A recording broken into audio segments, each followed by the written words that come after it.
Oh, bitchy. Whoa. Watch it now. Whoa. Gosh. Oh my gosh. Zach, before you cast it, make it way higher than that. Stop, Zach. There's not always a ton of stuff to do on tour. You have to find those things. It's important to have like a life outside of just the bus and the venues. One thing I would change about touring is just being away from home so much. I come back home and my younger brother has a deeper voice than me. And then I totally miss that, you know. And my little sister, I come back and she's like way taller and she's all mature now and she has crushes on boys, yeah. The problem that I ran into a lot writing the lyrics to Riot was that we'd been on tour for 2 years and my whole life was just a road and, you know, stages and kids' faces every night. And Josh started writing music while we were on tour and I couldn't write anything for months. And as soon as we got home, songs just started pouring out. I'm just gonna drop it down. This year, things started happening for us, and it kind of feels like the Warped Tour is like blowing it all up and really taking us to a new level, as it always has done. Radio's picking up with the new record having come out. All right, so you think you're ready? It's time to show me right here and now. We were born for what? We were sexual. Very sexual. Sexual right here. We were born for.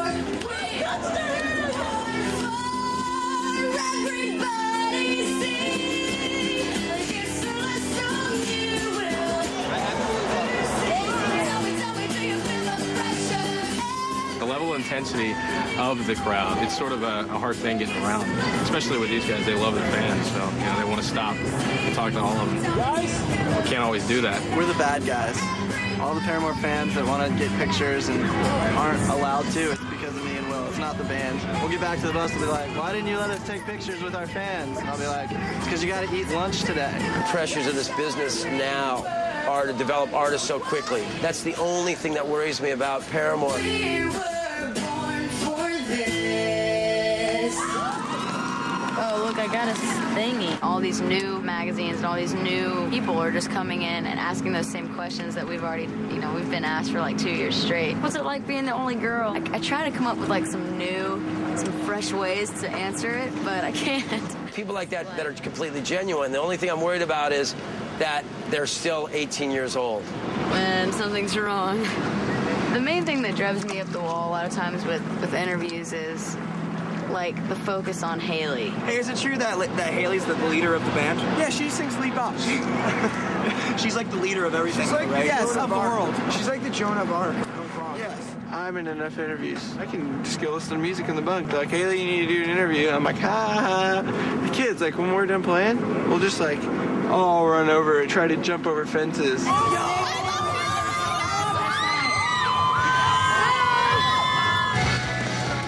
Bands that are on the tour this year that we've known for a while. Under Oath, Newfound Glory. And you guys get the chance to see Newfound Glory today. They played right before us. We get so many shout-outs a day. A shout-out from Paramore, that's cool, but that's kind of like a 4 on the cool level. Oh, really? It's really awesome to have friends that do what you do, because obviously they understand what your life is like.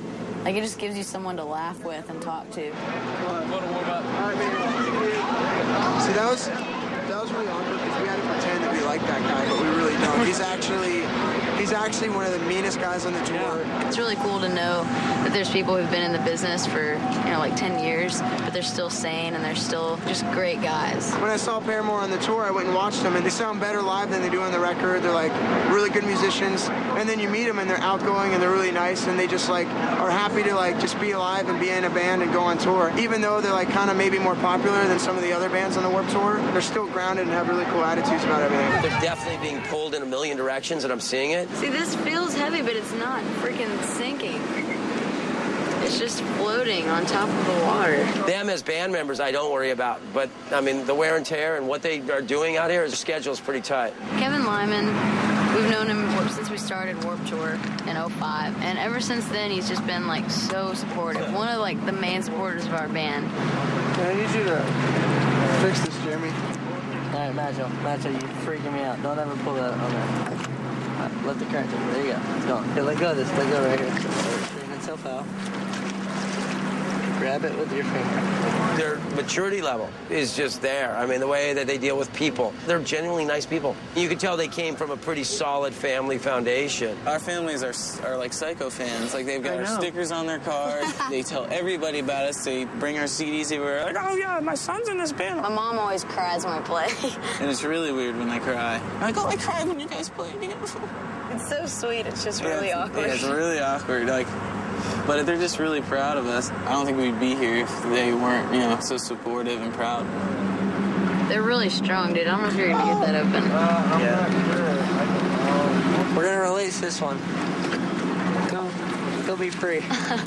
We had an interview with Kevin on his bus. And I realized their time was being so torn apart on them. He just told us, you know, I can tell you guys are having trouble relaxing, and I want to take you guys fishing. No interviews, no nothing. We're going fishing. I mean, it was something that we planned for a month, and we tried to get out of all of our press, and we still couldn't. I mean, we got out there, we were catching bait, and they were having a good time. That's the true spirit of being young. I credit Kevin for just reminding us that, like, it's not all about this hype and this craziness. Like, we still have to keep focused on who we are as people, as kids. You're going to spend most of their life on the road.